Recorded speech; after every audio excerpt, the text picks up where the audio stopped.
News Technology is sponsored by Surfline. Hello, thank you for joining me on another edition of News Technology Live on Metro Television, proudly brought to you in association with Surfline. It is the wholly owned Ghanaian company that has brought into Ghana for the first time the 4G LTE network. And I am Ignatius Ano. So I'm sure you know about Richard Branson.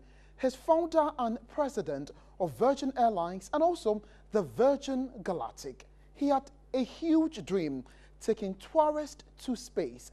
And that's why he developed this particular spaceship that you can see behind me. It's known as the Virgin Galactic Spaceship 2. But that goal took a tragic turn this week. Here's what happened. The first test trial, which was done earlier this week, resulted into this, a major accident, killing one pilot and another surviving at the hospital as I'm speaking to you. But he says that he will not be dissuaded by this particular move. And here's what Richard Branson is doing shortly. The factory is building more. They are saying nothing will stop them to take tourists to the space.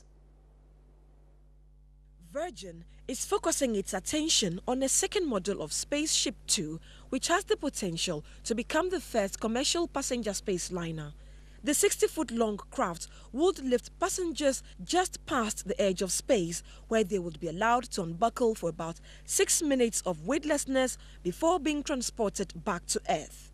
It has been under construction for about 2.5 years and is 90% structurally complete. Virgin Galactic CEO George Whitesides told CNN, quote, "We are going to take our time, make sure that we build this vehicle carefully, strongly and safely," unquote.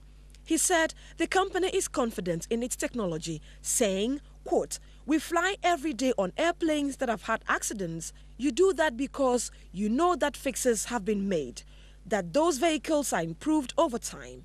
That same thing will happen here," unquote.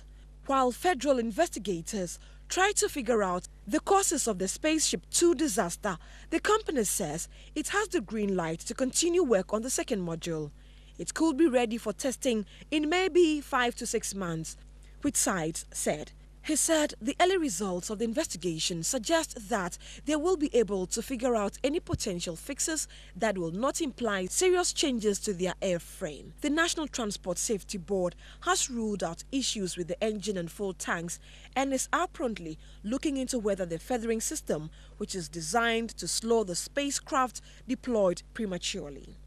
Clearly, our number one job right now is to understand what happened and to make sure that it doesn't happen again, Whitesides said. It also said Virgin Galactic is very aware of the risk to test pilots. There is a reason test pilots are respected as some of the bravest and toughest people in the world, he said. It's because they put themselves willingly into risky places so that they can make things safer for other people to fly later. All right, surely is a trip not for the faint-hearted. Tourists to begin to go to space, courtesy Virgin Galactic. They mean serious business. We'll see and bring you more updates on that story. But that's it by way of News Technology, proudly sponsored by Surfline. As I always say, visit them at their Osu and East Legon office or log on to www.surflinegh.com. I am Ignatius, and next up on your screen, we have the latest stories trending in the world of business. Thank you for watching. Goodbye.